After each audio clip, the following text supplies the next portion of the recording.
Hello. आज हम cricket की सारी लेटेस्ट न्यूज़ लाए हैं। चलिए पहली न्यूज़ की तरफ चलते हैं। क्या केएल राहुल और जायसवाल सेकंड टेस्ट में ओपनिंग करेंगे और रोहित शर्मा नंबर 3 पे आएंगे? ये सारे और शुभमन गिल फिट है, तो उनका क्या सीन बनता है, ये बारे में मैं डिस्कस करता हूँ थोड़ा।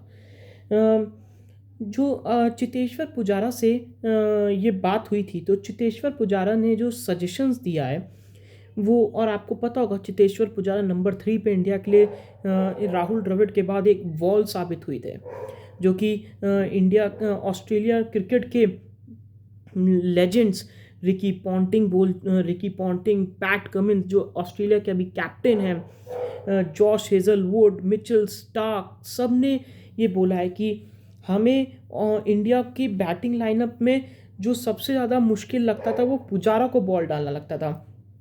वो पूरी दोपहर खेल जाते थे हमारी बॉलिंग को। हम लोग आ रहे हैं रन अप लेके, वो टुक कर दे रहे हैं। तो मतलब इंडिया की एक ऑस्ट्रेलिया बॉलर्स को थकाने पे पुजारा का बहुत बड़ा रोल है।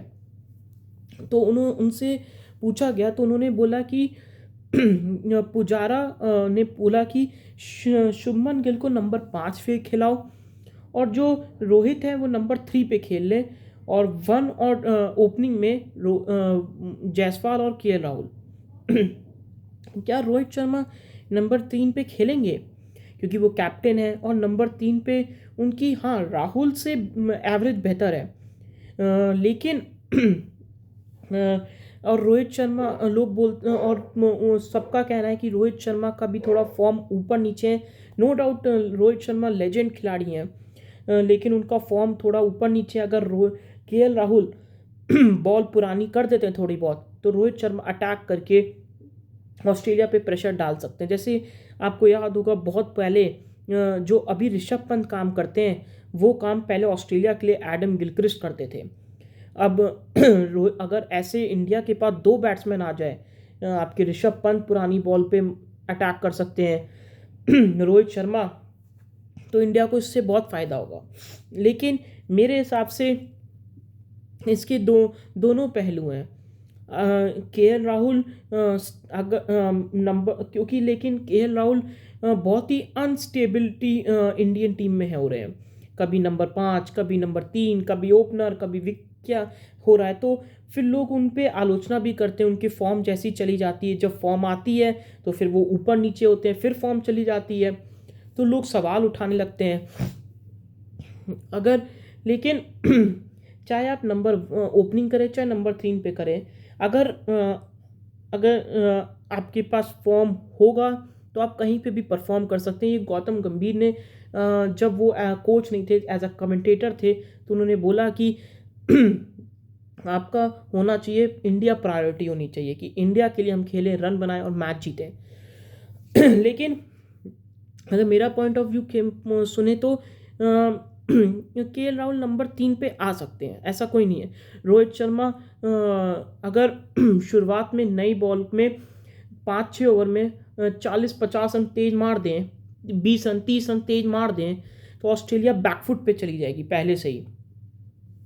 फिर रोहित शर्मा भले ही आउट हो जाए, तो विराट कोहली, शुभमन गिल, आपके केएल राहुल, ये लोग लंबी पारी खेल सकते हैं। अगर ऑस्ट्रेलिया ने केएल राहुल को शुरुआत में आउट कर दिया, फिर रोहित शर्मा अटैक करने गए तो वो भी आउट हो गए, फिर विराट कोहली खेलने लगे, उधर जायसवाल आउट हो गए, तो मतलब इस तरह फिर बैटिंग लाइनअप, फिर ऑस्ट्रेलिया डोमिनेट करने लगेगा।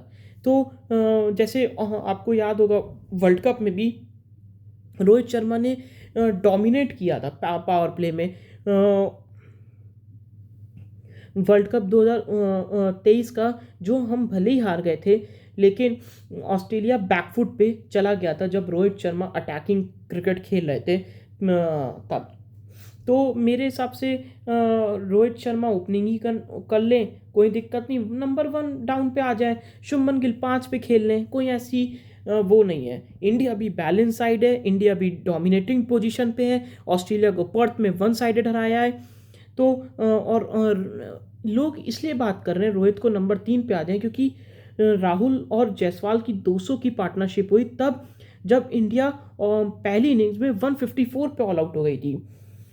उसमें भी राहुल ने 74 बॉल्स खेली थी। सेकेंड इनिंग्स में राहुल ने 177 बॉल्स खेली।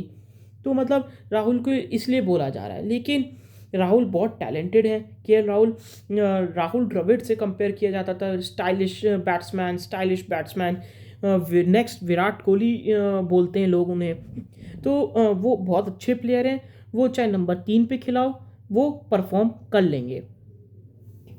जायसवाल को आप नहीं छेड़ सकते क्योंकि जायसवाल अभी यंग है, उनकी पोजीशन ऊपर नीचे करेंगे तो क्या मालूम उनका फॉर्म चला जाए। तो मेरे हिसाब से ओपनिंग वही राहुल वो रोहित शर्मा और जायसवाल कर सकते हैं। वन डाउन पे राहुल आ जाएंगे। ऐसा कोई वो इशू नहीं है बड़ी। चलिए दूसरी न्यूज़ की तरफ चलते हैं। कोच ने बताई पृथ्वी शॉ की डाउनफॉल की वजह। पृथ्वी शॉ जब आए थे राहुल द्रविड़ की कोचिंग में, अंडर 19 का जब वर्ल्ड कप भी जिताया था उन्होंने, तो पृथ्वी शॉ को सब बोल रहे थे सचिन बहुत ही टैलेंटेड, रिकी पॉन्टिंग तक ने बोला कि बहुत टैलेंटेड प्लेयर हैं ये। लेकिन उनका डाउनफॉल का रीज़न क्या है? पहले तो सैयद मुश्ताक अली ट्रॉफी में फ्लॉप होना, फिर आईपीएल ऑक्शन में दिल्ली कैपिटल्स ने रिटेन ना करना और ऑक्शन में 75 लाख में भी ना खरीदना। उनके जो सहपाठीज़ हैं जैसे कि शुभमन गिल 16 करोड़, गुजरात टाइटंस के कैप्टन अर्शदीप 18 करोड़, पंजाब किंग्स रियान पराग, अभिषेक शर्मा 12-12, 13-13 करोड़, और 75 लाख में भी पृथ्वी शॉ को नहीं लिया। और ये सब उनके बैचमेट है, अभिषेक शर्मा, रियान पराग, अर्शदीप, शुभमन गिल, ये सब उनके वो हैं, सहपाठी हैं, बैचमेट हैं। क्या उनके रीज़न है लड़कीबाजी डाउनफॉल होने का पृथ्वी शॉ का, या वज़न, या दिमाग ख़राब होना, या कोई बीमारी? लेकिन जो जो उनके कोच ने बताई,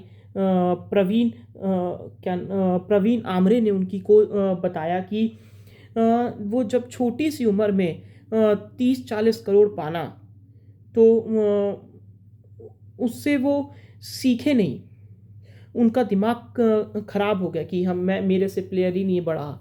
मैं 30-40 करोड़ छोटी सी उम्र में पाना।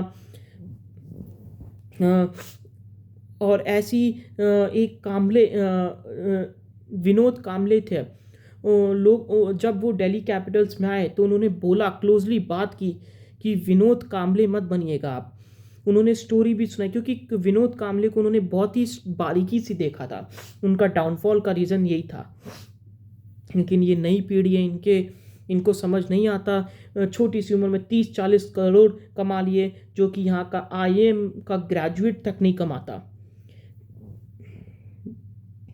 तो ये उन्होंने वजह बताई कि उनका डाउनफॉल की वजह पैसा है, उनकी पैसा है, फेम है, सब है।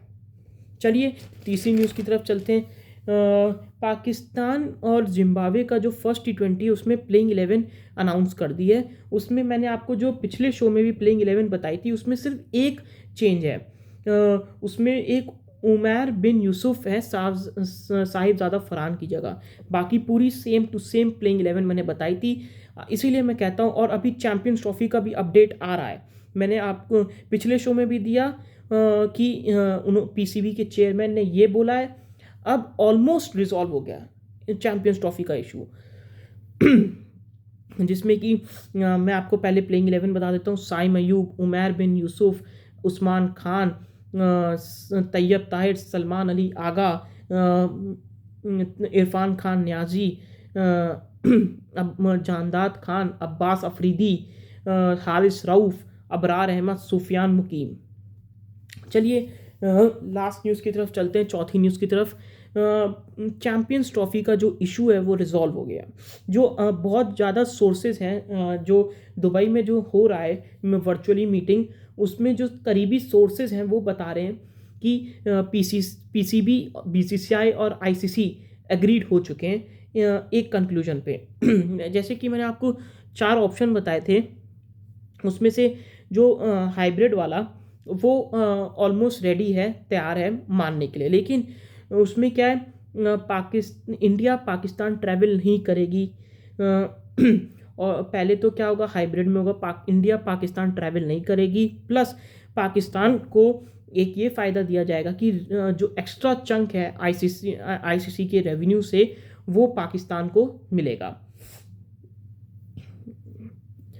लेकिन इसमें पाकिस्तान ने एक क्लॉज ऐड किया है कि जितने भी एशिया कप्स, जितने भी world cup, champions trophy, T20 world cup, ODI world cup, जो भी 2031 तक है इंडिया के पास, उसमें हमें एक हाइब्रिड मॉडल के लिए एक हमें अलग से वेन्यू दिया जाएगा, जैसे कि मैंने आपको पिछले शो में भी बताया था।